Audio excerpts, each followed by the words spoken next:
Randolph for vacation since I was a little kid. Today I'll share some memories of some Randolph elders, people who've set a great example and given me some courage as I grow older. Here's what I've learned. Play. Find a way to have fun. When I was little and the flies were out, I used to love watching Big Gordon Lowe and his wife Nora. They had contests to see who could swat the most flies. Each had fantastic aim and humor. Gordon would hit his mark and add a fly to his pile of victims, and glance at Nora with a can't beat that twinkle in his eye. Instead of complaining about pesky flies, they made a game of getting rid of them. Take risks.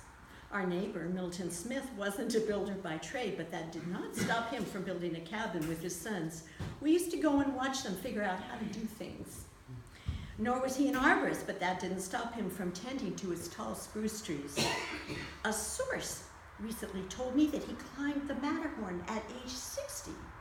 At 80, Milton still seemed boyish and enthusiastic.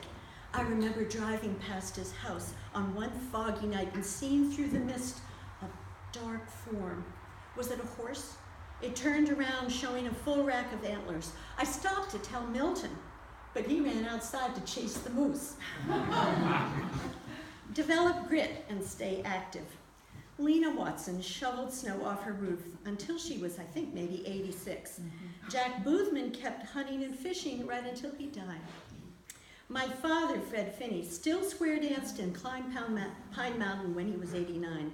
He was difficult to stop. 1 month before he died at age 91, I heard him get up early and found him in his big snow boots, coat, and hat with shovel in hand.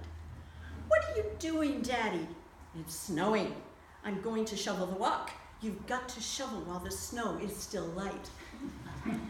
The only way to stop him was to join him. Many Randolph elders, Bishop Hatch and Paula Bradley, walked the road every day when they could not hike.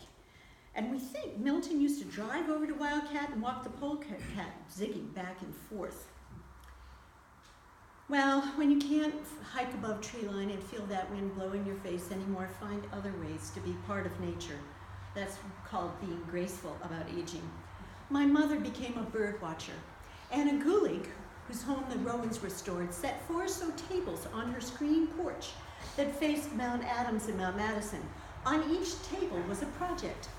I migrate from one table to the next during the day, depending on the light on the mountains and the view I want to see, she explained. And Lena Watson said she knew many hikes by heart. I climbed them in my mind, she explained, when I'm not reading whodunits. Advice: eat and drink well. Back in the 50s, Becky Boothman babysat us Phinney kids. When we pined for canned lemonade and soda pop, Becky set us straight. "No need for any of that," she quipped.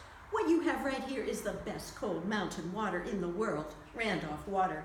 This set us on a new course. When guests arrived, we welcomed them with Randolph water. Nowadays, there are fancy nutrition bars for hikers, but old-time hikers had real food. Lena Watson swore that her tomato was the best fruit for a hike on a hot day.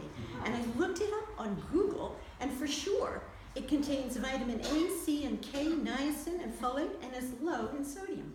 Who knew? Hospitality. We used to just walk to people's houses and show up unannounced, but we were always greeted warmly and served lots of tea and strong drinks. Over a cup of bouillon laced with lots of sherry, Lena used to regale us with stories about her English sisters and her uncle, who was the commissioner of salt in India. She remembered attending Mass, maybe in Kenya, when a priest climbed a tree to speak to the congregation. Lena spoke about prison reform and social service changes in New York City and so forth, but she would always laugh at the end and say, "My sisters were the intellectuals of the family. I just wanted to go out and milk the cows." But her stories were mesmerizing. These Randolph seniors helped me resist the temptation to use the TV remote and helped me keep positive and to enjoy my senior years.